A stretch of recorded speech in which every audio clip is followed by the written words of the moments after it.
and we have to really escalate the noise we make so that we'll be heard.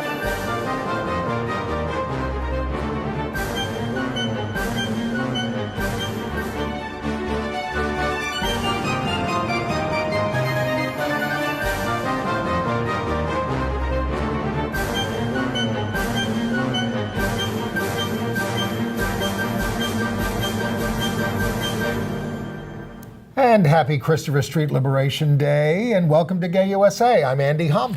I'm the one who gets to wear the tie this week. I'm Ann Northrop, and we're taping on Wednesday, just a couple of hours after President Trump's about face, or we hope backing down on the kids at the border.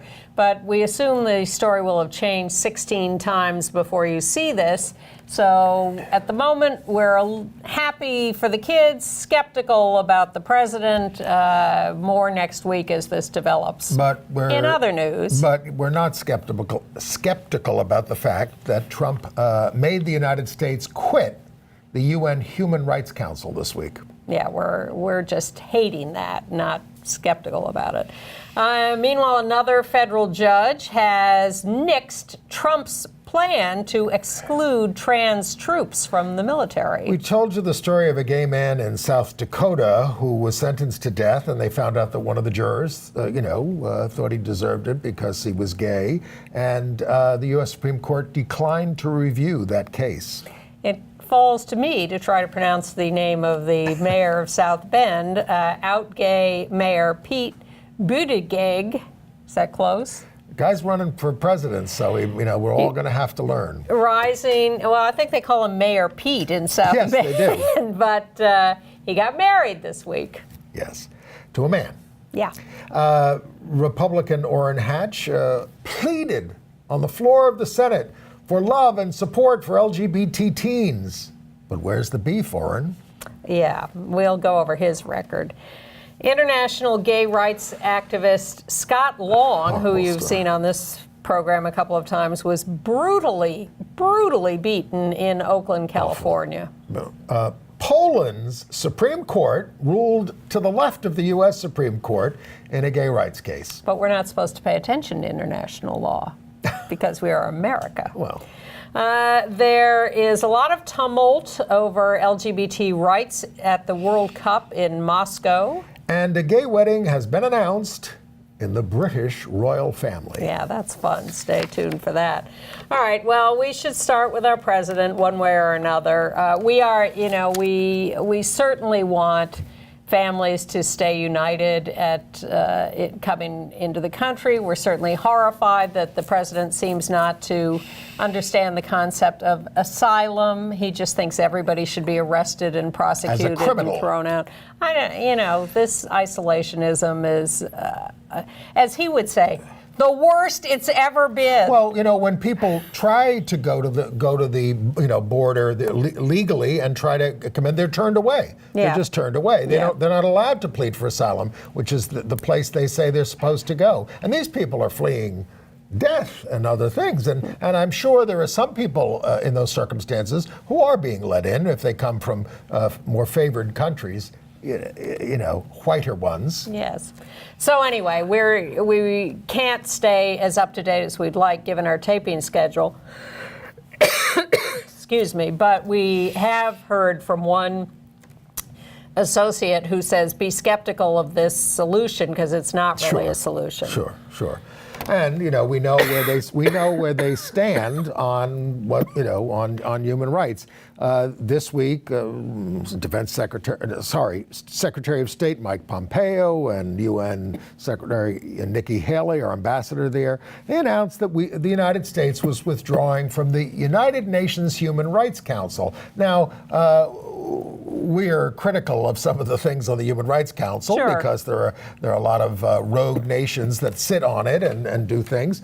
But this is just apparently a fit of pique on the part of Trump, who didn't like being criticized by the head of the Human Rights Council, or at least that's what Ann Northrop told me. Well, I will elaborate. The administration's excuse is that the Human Rights Council is inappropriately mean to Israel, that they keep passing resolutions condemning Israel for their treatment of the Palestinians in Gaza and the wall, speaking of Trump, and that the U.S. is offended by this, and therefore they think the Human Rights Council is a waste of time or worse, and so they are withdrawing.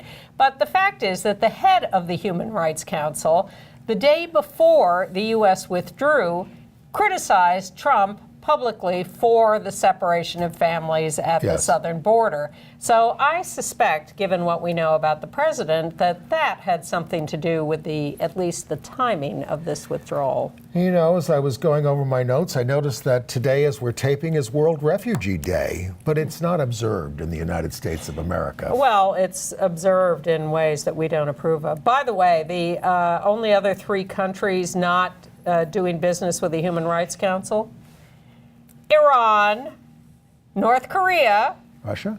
Eritrea. Oh, okay. So that's Eritrea. the company that Trump has put us in now. I mean, North Korea is his new best friend. His total embrace of dictators from around the world. Yeah. And he continues to make more horrible judicial nominations, like Alan Windsor to the Northern District of Florida. This is a young right-wing ideologue who worked against LGBT rights, voting rights, environmental protection, defendant rights, and gun safety. And he defended the state's ban on same-sex marriage in the courts unsuccessfully.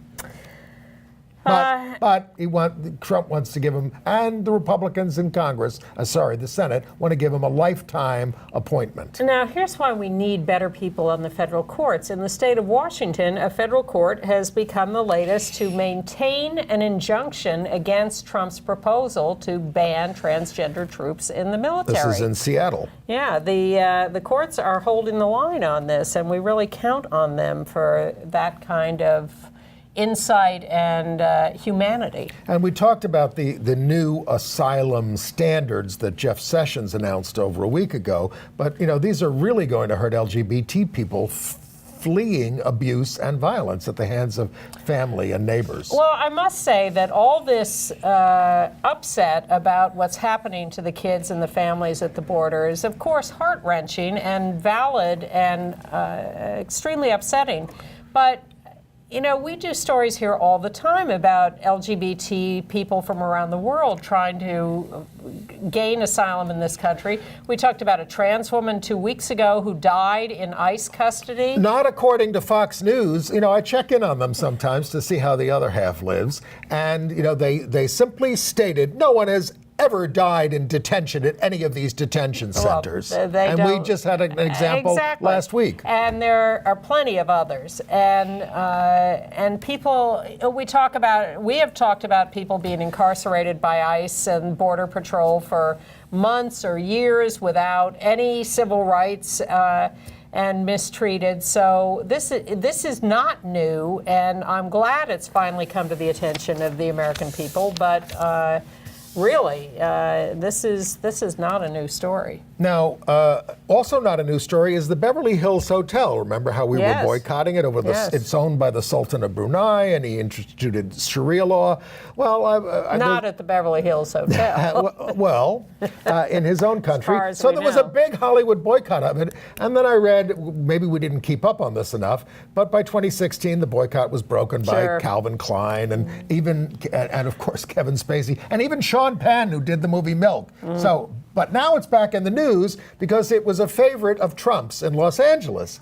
And this woman who's suing him, Summer Zervas, she alleges Trump, defamed her when he branded her and other accusers liars. Yep. So she is trying to get all the records of the Beverly Hills Hotel about his comings and goings so she can prove that she was with him there. Excellent. Evidence in a suit. Improper sexual advances. All right, a couple of other things. The state of South Carolina is asking the Department of Health and Human Services for a waiver on non-discrimination laws. They want to be able to officially let adoption agencies serve only Protestants. Well, this isn't just, if you have a religious objection, you don't have to give kids to LGBT families. This is We only have to serve Right. Protestants. Now, we're in the city of New York, where religious groups get jillions of dollars to provide social services. They all have to sign something saying, we will not discriminate in the provision of these services. We're getting government money. I think they're lying, many of them. They tend to only serve people from their own religious group in some cases. You go to a nursing home, it's the Jewish home or it's a Catholic home, everybody's there, But some of the services, some of the social services are almost limited to the people in their own religious group, and it's a problem. Well, the state of South Carolina is asking for the ability to do this and asking on the behalf of all states. They want this to be a national rule that religious freedom laws, which might protect all religions, they want that limited. Well, again, the limitation should be don't take our government money if you're going to do that. Yes. But that's also happening with schools, which want all our government money, And including then there's in New York. a cute story that has come out about your Secretary of Education, Betsy DeVos, one of our favorites on the top 10. Of hated cabinet members, although it's probably a bigger list than that. It turns out that in 2017, shortly after the inauguration, when she took office and was getting rid of the Obama administration guidelines about how to treat trans students with respect in schools, a delegation of LGBT activists, organization leaders, et cetera, went to see her to say, please don't do this. These kids need the protection of the federal government, need and deserve this protection. Why would you get rid of this? You can't do this. What did she say? Wait, she said, well, first of all, she said absolutely not. But they recommended that she watch the movie Moonlight. If in Trump land all you can do is watch things rather than read or actually meet people, they said, please, just watch Moonlight. That'll tell you a little about it. And she said to them, well, I think you should watch Hidden Figures. She said that. Yes. Well, that was a good movie. It was an excellent movie. It's about prejudice. Exactly, you would think, and about the use of bathrooms. Exactly. So, it's just... Woo! But our favorite moment last week was when Mike Pence, vice president, went to Columbus, Ohio. Yes. To speak and was greeted with a big gay dance party. There's a picture there. Yes. He was heckled repeatedly inside the hall where he was speaking. The activists, as we are wont to do, had choreographed it so that, a couple of people would get up and yell at him and they'd get dragged out, and then a couple more would get up, and this happened, half a dozen times. But not as much as the Secretary of Homeland Security at the Mexican restaurant. Whoa! Now, did she go to the Mexican restaurant after her horrible lying press conference on purpose to provoke people? Her horrible lying that then is technically undone by the president the next day. Yes. She's the one who he was yelling at because she wasn't doing enough to secure the border. Yeah. And she was ready to quit. So she redeems herself by lying. Yeah. And then he cuts her legs right out from under her. And she says, I know what I'll do. I'll go to a Mexican restaurant. Well, I think she went to the restaurant before Trump changed his mind. Her being shamed and heckled at the restaurant may have been a clue to him. Well, that's what has to happen. Yes. I mean, there were members of Congress yelling at the president in the halls. Usually it's one of us who slips in or wears a press pass or something, but it was members of Congress yelling at him. He went to meet with the Republicans, and as he comes out of the meeting, there are Democratic members of Congress holding up signs, yelling at him, don't you have kids? Right. Well, he says, I don't know how many kids I have. That's true.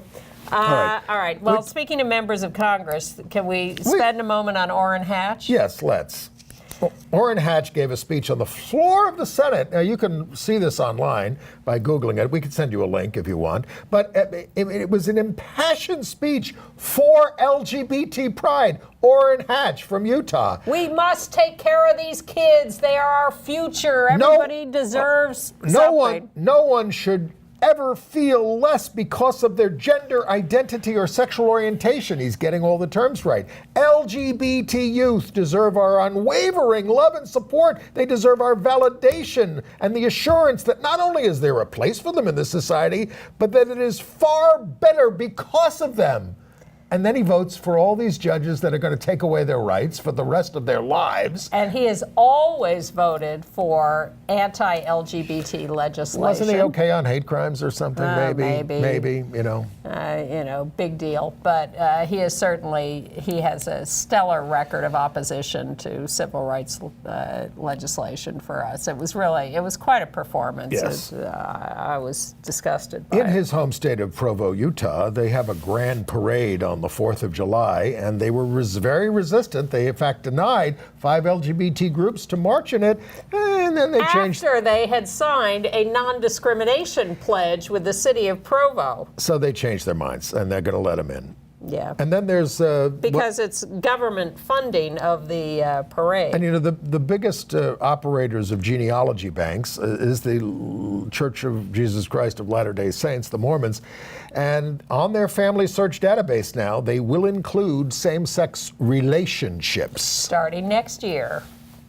I don't quite know why. They were, along with the Catholic Church, the biggest funders of anti-marriage legislation. They still haven't come around. I don't know what's going on. Can we talk about some more political news? Certainly. Oh, by the way, we reported on a death penalty case in California, and I was surprised that they still have it. They still have it, but they don't use it.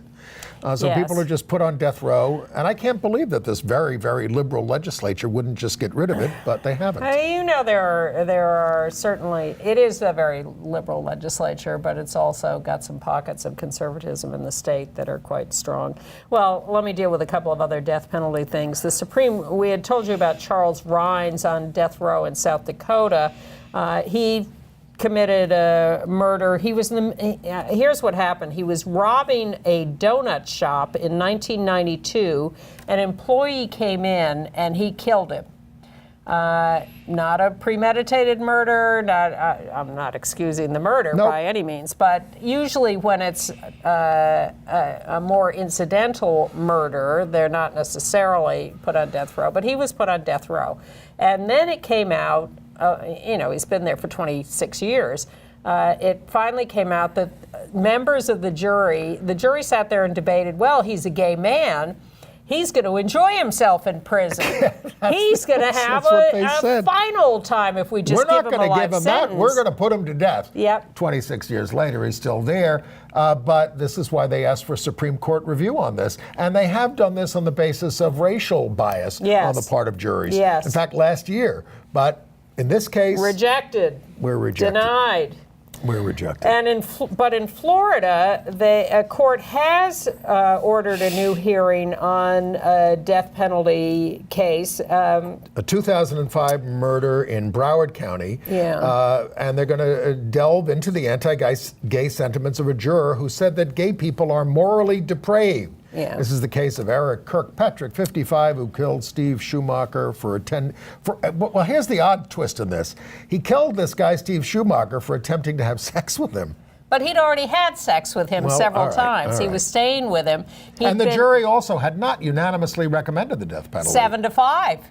So because of that, and because there was some question about whether at least one juror was biased, the Florida court has said, you're going to go back for a hearing on this. We're going to stay on some court decisions. Look, I think the worst of the week was the Supreme Court not dealing with the redistricting, the horrible redistricting in Wisconsin, and to some extent the Maryland, which was a case of Republicans objecting to some lines. So all these go back, and this sets back the movement of ever trying to have fair lines drawn on this country. Well, the Masterpiece Cake Shop decision was not a decision on the real question. It was just a little ancillary thing that they picked out to try to come to something. Are we moving into some era where the Supreme Court cannot make decisions on things? Yes, until Kennedy leaves, and then the conservative majority can run roughshod over the Constitution. Please give us a new Senate in November so we can try to... It may not be soon enough. It may not. All right. Well, let's do Pride stuff because we got all that coming up this weekend in a lot of places. In fact, Aurora, Illinois is going to have its first, or had its first Pride. That's a nice, colorful Well, this is the first time they've done one. 3,000 people marched. And 5,000 in attendance. This is the first time they've done it in suburban. Most of these people used to go to Chicago for their Pride, and they're doing it at home, and it was embraced by the whole community. And next Wednesday, the 27th, in Philadelphia, at the Philadelphia Museum of Art at 6 p.m., there's going to be a ceremony celebrating Gilbert Baker's rainbow flag. So those of you in Philadelphia, 6 p.m. At the Museum of Art on Wednesday, the 27th, go down there. I think you'll enjoy that ceremony. And next Thursday, June 28th, on 28th Street, this is how you remember it, at 10:45 a.m., they're going to dedicate a plaque to the great civil rights leader Bayard Rustin on 28th Street there between 8th and 9th, which is where the area where he lived. He died almost 30 years, well, actually more than 30 years ago, but he was the organizer of the March on Washington and became an openly gay leader towards the end of his life, even though he was pretty much out most of his life. Now, New York is having all its Pride celebrations this weekend, so we want to just run through those and through the current controversy. First of all, as always, Friday night is Drag March night in New York, so gathering at 7 p.m. at Tompkins Square Park on East 9th Street. 500 East 9th. Thank you. Stepping off at 8 p.m. And that's a march, a very fun, casual, informal march from Tompkins Square Park on the east side, going directly west over to the Village and the Stonewall Inn. That is a lot of fun on Friday night, the drag march. Then Saturday night, the really fun Dyke March. An annual tradition. No, it's always been, night, 5 p.m. Okay. Thank you. Evening. Late afternoon. Gather in Bryant Park before then, behind the New York Public Library at 6th Avenue and 42nd Street. And that steps off promptly at 5 p.m., goes across 42nd to 5th, 1 block, and then down 5th to Washington Square Park. Well, these are the marches that are really in the spirit of Stonewall. Exactly. The Dyke March is unpermitted deliberately because we have always felt a right to assembly. We talk about religious freedom and freedom of speech. How often do we talk about the right to assembly? And we've been complaining about it for about 30 years, but the Heritage of Pride has turned the main big Pride March into a big commercial enterprise with a lot of rules and things. So we're going to be protesting this year. So here's the deal. The big annual Pride March kicks off on a new route. Horrible route. I don't think people know the new route or where to go or when or whatever. They're going to say, where is everybody? Where's the rest of me? They'll be in front of St. Patrick's, and the march is starting on 7th Avenue and 16th Street. They have computers. They can Google it. But yes, it does start at 7th Avenue and 16th Street, goes down to the Village, past the Stonewall, across 8th Street, Horseshoe, over to 5th Avenue and up to 28th Street again. 29th. 29th. Because 5th Avenue and 29th Street is such a legendary spot in the LGBT history of New York City. Why don't we just march in a circle for a few hours? Yes, that would be an excellent idea. Well, we almost are, and maybe we will. But there, what are we going to do? We're going to join up with the wristband resistors. I didn't make this up. Look. It's symbolic of hating all the rules that they're imposing. One of the rules of the parade is everybody has to wear a wristband or you're not allowed in the parade. Now, to us, Pride is about the entire community getting together, getting in the streets, marching around, doing whatever we want for one day a year. But that is not what Heritage of Pride has in mind. They have in mind a very regimented parade that is mostly corporate floats, and very heavily policed. And they want to do this to World Pride next year. In 50, we can't let this happen. They have described this as a dress rehearsal for World Pride and Stonewall 50. And if they think that they're going to conduct Stonewall 50 in this stupid, inane, meaningless little horseshoe march, they have lost their minds. So this is a request to city officials, activists, regular people. We must Take back pride. create a real pride next year. But anyway. It's World Pride. So there will be a resistance group in this year's Pride 3 hours into the parade. Well, And then, well, they scheduled it so it would not be in the TV time. the TV show, care. it is going to be on WABC locally, Look, for the if you second want time to do a resistance noon. contingent, a political statement, why would you put it in the middle of the march? Right. You have to have it up front. Well, we've had alternate marches at various times in our history, and I think it's time for another one. Well, there will be a final meeting of the Reclaim Pride Coalition this Saturday at 1:30 at the LGBT Center. I'll be there, and we will be making final plans for Sunday. But there will be a rump group of the resistance contingent meeting in front of the SVA Theater on Sunday, gathering at 2:30 23rd Street p.m. between 8th and 9th. 8th and 9th, yes. We live there. Sunday, 2:30, SVA Theater, 23rd between 8th and 9th. And then we'll gather there, and then we'll march to the parade without wristbands and perhaps do a little acting up. And Governor Cuomo is marking Pride by... One more note. One more note. The piers will be closed for Pride, no hanging out on the piers, and heavily policed. That was my favorite thing to do after every Pride, was to go down to the end of the pier and watch the sunset. Well, no more. So Governor Cuomo in New York is marking Pride by declaring today, as we tape, Edie Windsor Day. Happy Edie Windsor Day. We love Edie. She was a great activist. She won the Supreme Court decision against the Defense of Marriage Act for us, and we're thrilled. But Governor Cuomo is running against a lesbian for the Democratic nomination for governor, Cynthia Nixon. And he is desperately trying to do everything he can to advance his candidacy among the LGBT community. Who would Edie endorse? He also announced the creation of an LGBTQ fellowship in the diversity office of the state, and he is searching for World Pride ambassadors for next year. There is a competition for World Pride ambassadors. What ambassadors to what? You tell me. Okay, so well, he something did that, good. he Something did that. good. Wait, one more. Okay. Oh, he's been exaggerating his support for same-sex marriage. Yes. He was so against marriage equality for so many years. I'm the one who kept asking him. Yes. And he kept saying, well, we need civil partnerships. I'm for that. He kept saying civil partnerships. And then finally I said, well, if you're going to give all these rights, why won't you just use the word marriage? Well, finally he goes, and he had to think about, well, maybe that should be the ideal. I said, yes, it should be. But a lot of other people were way out ahead of him, including Eliot Spitzer. Everybody was out ahead of him, and he was so resistant. It wasn't just that he was late, he was resistant. And now he goes around and says, I passed marriage equality in New York, and we were the first state to do it. Yeah. No, you weren't.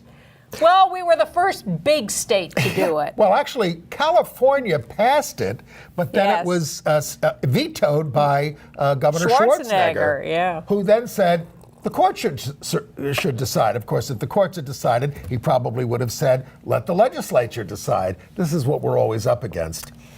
Meanwhile, in South Bend, Indiana, you do it this time. Okay. In South Bend, Indiana, the mayor there, who is a rising star in the Democratic Party, he's the guy on the left, and the kissing couple, Pete Buttigieg. That's how I say his name. That's the way I've heard it. He's probably happy. He married Chasen Glesman, who is a teacher, and they did it at St. James Episcopal Church in a private service, but live streamed by the church. And then they drove off to an LGBT Pride Week block party. What a honeymoon, honey. Well, they went on from there, but I love the fact that it was live streamed from the church. Yeah. Yeah. And in Trenton, an out gay guy named Reed Gushora, you're checking all the pronunciations, a state legislator, was elected the first out gay mayor of Trenton, New Jersey. He won a runoff 52 to 48. Yeah, good luck. Trenton's having a lot of problems. He was a sponsor of the marriage equality bill. The way America is booming, don't forget the motto of Trenton. And congratulations. Trenton makes, the world takes. Congratulations to London Breed, the new mayor of San Francisco. She was the head of the city supervisors, and she beat out gay Mark Leno. She's the first African-American woman mayor of San Francisco, and she's regarded quite highly. Yeah. So congratulations to her. We look forward to that. I want to go back to New Jersey for a second. Okay. Have you seen the ads for Bob Hugin, the Republican candidate for U.S. Senate? No. Well, so first, most of his ads are against the corrupt Menendez, who's the Democratic senator. Of course, we want a Democrat to win. Bob Menendez was, found not guilty in this trial. Making us sound like Roy Moore supporters. Well, but this guy, Bob Hugin, says, I'm a different kind of Republican.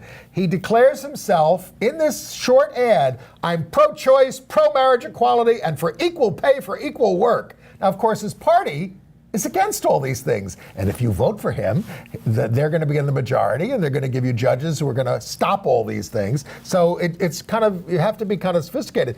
They lost, what's his name, John Corzine, because of corruption when he was the governor. He couldn't get reelected. Mm-hmm. And Jersey voters can go either way. Purple state. Well, mostly blue, but with some, they elected Chris Christie. Back to Washington, I was fascinated that the House of Representatives it now does mandatory anti-discrimination training of its members every year, but they have specifically excluded any training on LGBT issues. Terrible. Thanks. Terrible. On the other hand, the Presbyterian Church has passed a resolution in General Assembly that religious freedom should not mean the right to discriminate against or impose one's views upon others. Yeah, I thought that was terrific. And we won a decision in New York. The Appellate Division, Second Department, affirmed an order by the State Division of Human Rights that a Port Jervis employer, Long Island, I guess, right? No, upstate. Where is Port Jervis? Come on. Anyway. Northern Long Island. No. All right. No. No, that's Port Washington. It's Rockland, I think. But anyway, against a company called Advanced Recovery, against a discrimination, transgender, Aaron Fuller. But the ruling did not mention gender identity at all, so it's not seen as a good, helpful precedent because they didn't talk about that. Well, a trans student in Maryland, Max Brennan, 16 years old, has reached a settlement with his school so that he now has access to all the appropriate facilities at the school in his lived gender identity. In St. Michael's, Maryland. And in, that's the eastern little thing of, that's a small conservative town. Talbot County Schools. And the American Medical Association at its annual meeting has voted to support correct placement of trans prisoners in the facility that accords with their gender identity, and has also voted in favor of LGBT families' inclusion in family medical leave policies. Including the federal one. Yes, well, the AMA has been on our side for a long time, I think. Interesting youth survey by the Centers for Disease Control, which found that LGB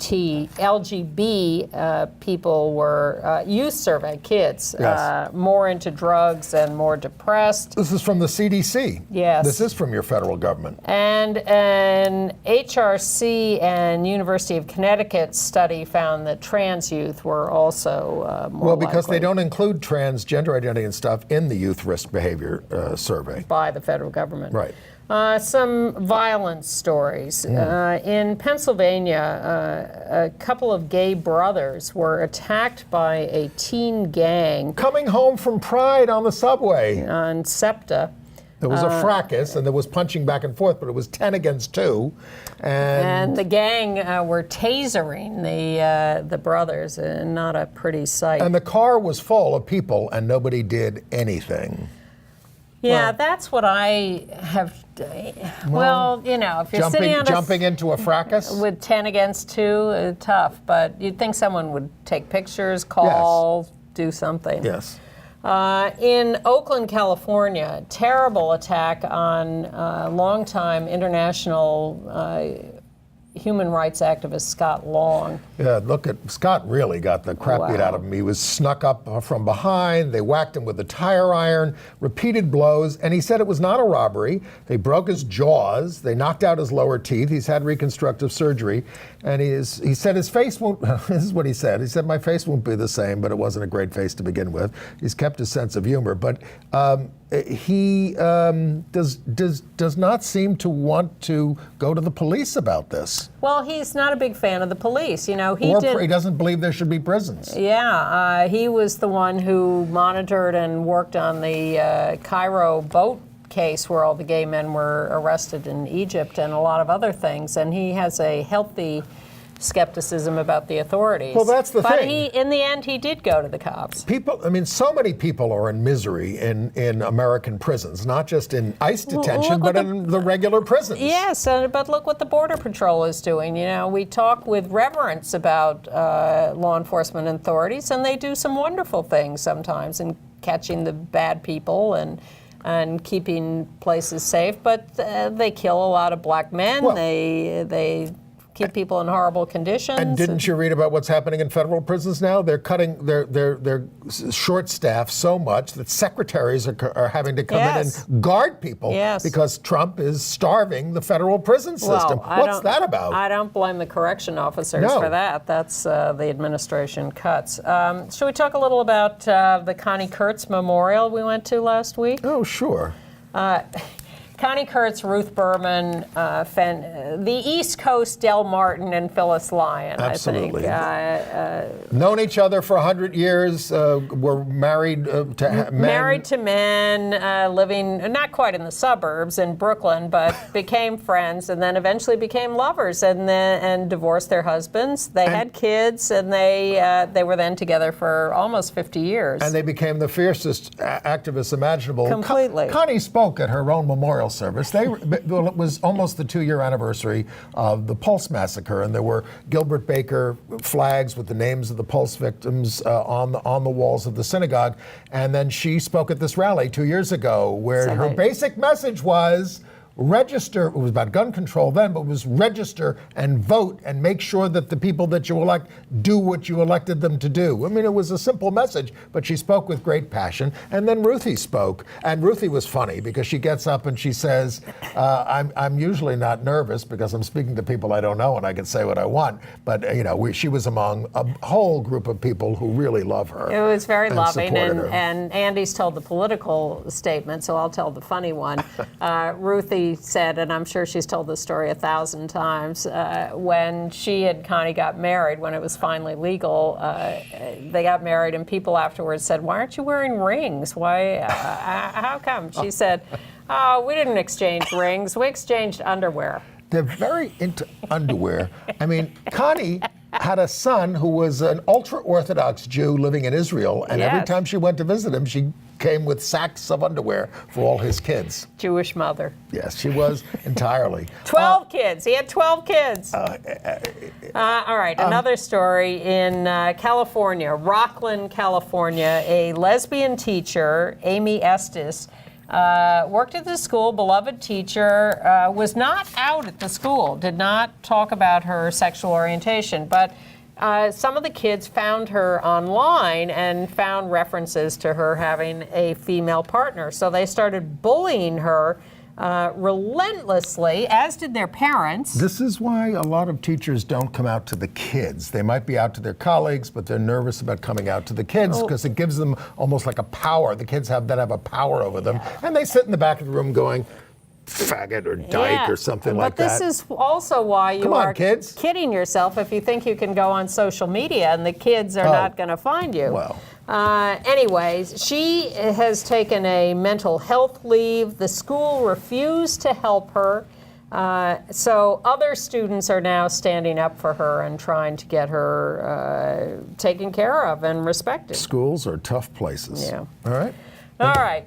Yeah, that's what I got. International news. Well, the World Cup, of course, is much in the news, and in the you read that Mexico beat Germany in the match, but the fans from Mexico, as is very common in a lot of the Americas, were shouting "puto," which apparently means male prostitute. And it means faggot, among other things. It's a slur. Yeah. And FIFA, the governing body, says they're going to investigate, they're going to do something, put sanctions, but they don't treat this roughly enough. This has been a problem for a while. We've talked about it here. The Mexican fans are quite devoted to using this to humiliate the other team. They use it against the goalkeepers on the other team. They have a very specific strategy. And they say, oh, it's just to humiliate them. Yeah, we're not calling him a gay. No, you're using gay as a dehumanizing term to humiliate the guy. It's ridiculous that they think they can get away with that. So FIFA's been trying for years to deal with this. Sometimes they punish a team, sometimes they don't. The only good thing is that evidently the chant diminished in this game as it went along, and it wasn't quite as that's because they were winning. Maybe. The Russians also shut down Diversity House, which was an LGBT safe space. They were evicted from the space that had been set up to be a safe space for LGBT visitors, players, etc. And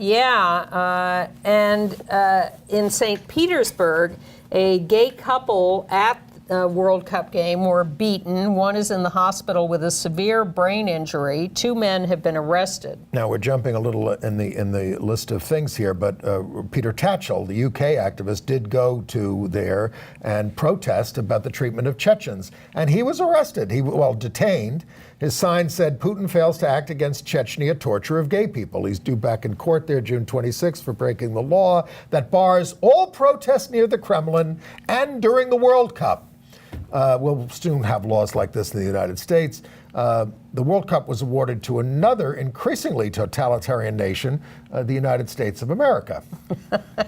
In conjunction with Mexico and Canada. Yes. It's going to cover them all. Well, a couple of better pride-related stories.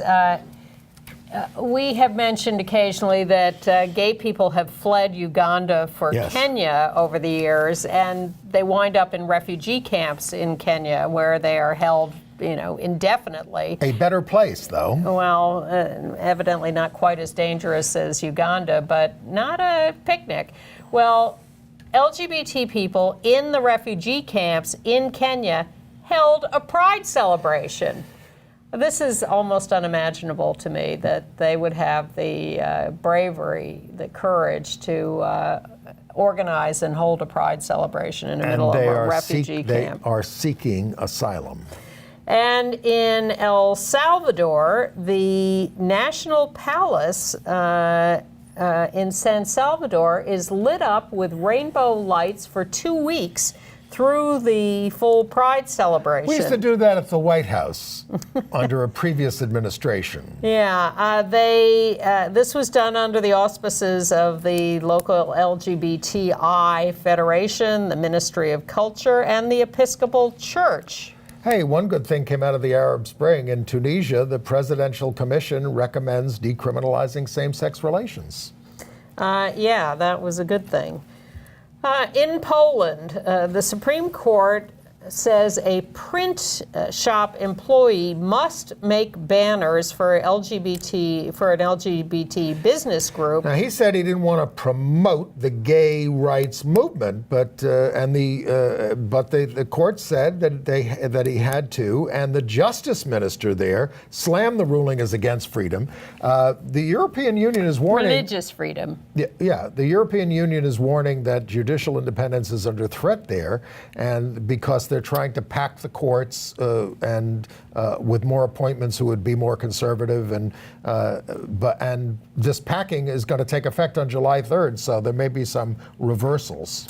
The other thing is that this decision, while saying that the print shop could not use religious freedom as an excuse to discriminate between customers, they said there may be other cases where religious freedom would come into play in public accommodations. So we'll keep an eye on that. What's going on in the Philippines? So we told you that there was the case for same-sex marriage was headed to the Supreme Court. They started hearing oral arguments, and then they said, "You're not ready for this case. Are you sure you're ready?" Well, and it's not looking so good. Two couples brought a case for marriage Why'd you equality. come to the Supreme Court? Why didn't you start out in the Stonewall? You're not properly prepared. This is too fast. Congress should do it. And they say, this may be just one or two judges saying this, not the whole court.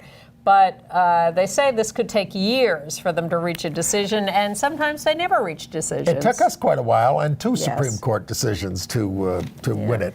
Oh, by the way, your hero, the Pope, Oh, yeah. had a new pronouncement on marriage. He says that only a man and woman can form a family. He said it's painful to say this today, but people speak of varied families, of various kinds of families, but the family is a man and a woman in the image of God. That's the only one. Well, perhaps the mistress, too, because he Who's also... mistress? He also said women who forgive cheating husbands are saints. That's Saint Melania. Yeah. And in Bermuda, we told you that the court had mandated marriage equality, and that was all great. Well, the government evidently is still deciding whether to appeal that court ruling. So businesses are coming out for marriage as the government is making this decision. They're trying to put pressure on them not to appeal the ruling. Horrible story from Mexico. No, I'm not through with marriage yet. All right. Well, okay. First married couple on Alderney, the tiny island in the English Channel. And I think we should do the, oh no, we're not going to get to the British royal marriage yet. All right. Well, Mexico. We got a picture of these guys. They're three LGBTQ activists: Ruben Estrada, Roberto Vega, and Carlos Uriel Lopez. They were kidnapped and killed during an attempted robbery of a local club in Tasco. Estrada, 35, was the lead organizer of Tasco's Pride March. It's just a horrendous story. Horrible. Horrendous. They were just dumped in the road. And, awful. This is the kind of stuff that people are fleeing in Mexico. Exactly. The kind of violence. And all through Central America. And yet we talk about how they're illegally, trying to break into our country and become gang members. In Nigeria, cops raided a party, beat and arrested 100 more than 100 people that they are saying are LGBTQ, men and women.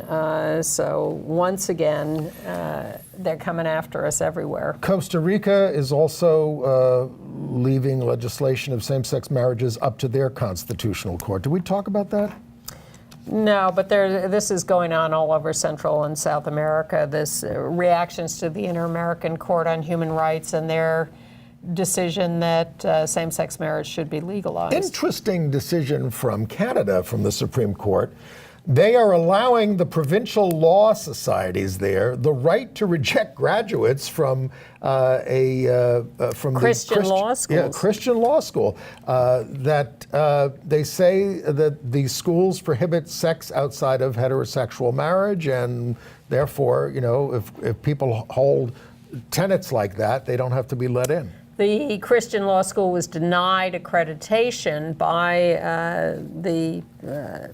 whoever accredits them, and their graduates are not going to be respected. Progressive decision from the World Health Organization. The new international classification of diseases removes gender incongruence as a mental disease. They want to remove the stigma from transgender people. Well, what they did was they removed the listing of transgender as a mental illness and to fight the stigma, but they have included it in the International Classification of Diseases to facilitate treatment. It's the problem we've had in this country where you have to have some kind of classification in order to get insurance coverage of treatment and such. So you want to get rid of it as a mental illness, but you still want to acknowledge the medical treatment that people need. So that's what the World Health Organization is endorsing, and that's a good thing. Queensland, Australia. Okay. They have scrapped their law forcing married transgender people to divorce. They're getting in line with the marriage equality law. In Ukraine, in Kiev, they held a Pride March, which went off pretty successfully, but 150 right-wingers showed up to try to block the march. But the cops, who are out in great force, good thing by the police, arrested a lot of people, I think of 50. 5,000 people marched, and the U.S. ambassador, whose communication with Washington must have been cut off, marched with the Pride March, along with a European Union ambassador. In Ireland, brace yourself, the government there, which is led by a gay man, Leo Varadkar, is getting ready to apologize for their mistreatment of LGBT people. Thank you. And in South Africa, as you know, for many years there's been debate about Caster Semenya, a track star, a woman with a somewhat higher testosterone level, and there's been question about whether she should be allowed to compete. And the World Track and Field Governing Body has put out new rules recently that limit what a woman's testosterone level can be to compete, and has ordered that women who have higher testosterone levels are supposed to be taking drugs to lower their testosterone level. Now, this is insane. People, men, women, all people have different characteristics. Are you going to say that maybe basketball players should not be taller than 6'2"? Maybe whatever. So Caster Semenya is now suing to overturn these rules. It's horribly... Imagine telling someone you have to alter your body in that way to be allowed to compete. Awful. Terrible. Awful. Can we put up the picture of the royal family there? We can. The picture of the royal family. Show us the Queen. There he is. And the guy in the, what is he? Far left. Far left. Far left. Standing is Lord... Standing behind Prince Philip and the Queen. This is Lord Ivar Mountbatten, the third cousin to the Queen, and the great-great-great-grandson of Queen Victoria. He is marrying his male partner there on the left in this picture, and his ex-wife Penny, there in the center, is going to give him away. He said, I told her I was bisexual before I married her. And James said James, the guy on the left who he's marrying, Coyle, he said, we're going to have to be open if we're going to be together. So you're going to have to come out about all this in the royal family. And he did. So you get another royal wedding to enjoy. And a gay one. And the Peter Tatchell Foundation has issued a new report, The Economic Cost of Homophobia. The loss of foreign aid because you're anti-gay, and investment, and you get a brain drain because the LGBT people and people who sympathize leave your country. So stop it. And persecution causes a loss of productivity and damages mental health. Go to petertatchellfoundation.org and you can read all about it. I also got some information sent to me by the Experian credit people. They did an online survey of 500 LGBT people and 500 straight people and asked them about their financial situations. And a lot of it was interesting, but what most struck me was that 62% of the LGBT people said that they had been discriminated against in their jobs, and that had hurt them financially. Sure. They didn't get a job, they didn't get a promotion, whatever. Experian. Yeah. All right, AIDS news. Okay. Well, Broadway Cares had their Broadway Bears benefit on Sunday night. I'm getting too old to go to this, but they did raise. But you went. No, I didn't. Oh, okay. I loved it. But you mostly have to stand through the whole thing, and it's tough on an old guy. So they raised a record $1.8 million. It's always a wonderful show, and Broadway Cares carries on. Congratulations. And Greg Louganis, a famous Olympian and gay activist and openly HIV positive, showed up in Maryland recently to support the candidacy of the out HIV positive Kevin Mack. And Kevin Mack is, told his audiences there in Montgomery County, I believe in government and its ability to help people. I've been on Medicaid, I've experienced homelessness and addiction, and I am living with HIV. And he's, using his candidacy to educate people. He's running for the House of Delegates in Maryland. And June 26th is the primary. Yeah. All right. Well, that's coming up next week. Yeah. All right. Entertainment news. I have a warning for you. Jerry Falwell's Liberty University has just announced a multifaceted Bachelor of Fine Arts program in musical theater. That'll be interesting. And I have a recommendation for you. I saw the movie Ocean's 8. I thought, is this going to be any good? It is. It's fun. It's smart. It's funny. It's the distaff version, as they say. Is that a bad word now? I think it's a little infantilizing. It's the women's version. Yeah, it's the women's Ocean's 8. Kate Blanchett, Sandra Bullock. Rihanna, amazing all-star cast, Helena Bonham Carter in her usual wacky role. It's worth seeing if you want a light summer movie, Ocean's 8. And I love Larry Kramer's play The Destiny of Me many years ago. Me too. And it's getting an all-star reading on Monday at 7 p.m. at the Lucille Lortel Theater. If you're interested in this, go to thenewgroup.org for more information. I'm going to go. Bill's going to go. I watched the PBS Coming Out, a 50-year history. Yeah. They interview all these people, no last names. Until the end credits in little type, except for Jazz Jennings. Yeah, but everybody else, no That's last names until the end credits. Why don't you put them behind potted plants like Mike Wallace did when he first interviewed us? RuPaul's Drag Race, renewed for 11th season. Season 10 was the highest rated so far. It's on the upswing. At the MTV Awards, they honored Lena Waithe as the Trailblazer, and the Best Kiss Award went to Love Simon, and it was accepted by actor Kenyon Lonsdale. In a dress. Lena Waithe talked about Paris is Burning and how the stars of that were great role models. They strutted through a brick wall so we wouldn't have to. And Lady Gaga showed up and said, Happy Pride Month. Actor Amanda Stenberg, who was Rue in Hunger Games, just 19 years old, 2 million followers online, has come out as gay in an interview in Wonderland. And I read about her. She stopped auditioning for Black Panther. She said the actors they're hiring for this movie are playing Africans. They're all quite dark-skinned. I'm biracial. I'm lighter skinned. It's not appropriate for me to be in this movie, and I am not doing it. Wow. Yeah. There's a new film about Judy Garland's last days in the works, starring Renee Zellweger as Judy, and Liza Minnelli is unhappy about it. Well, I was not entirely happy about Man in an Orange Shirt. I understand some viewers disagreed with my skepticism while I watched it. It was Anglophobia. Okay. Yeah, no, I love the Brits. I'm going to Scotland for my third visit in 4 years. But the contemporary guy, Adam, was such a drip. It was horrible. I know. But happy Christopher Street Liberation Day to you all. Hope to see you this weekend at Pride events all over New York. And the world. Yes.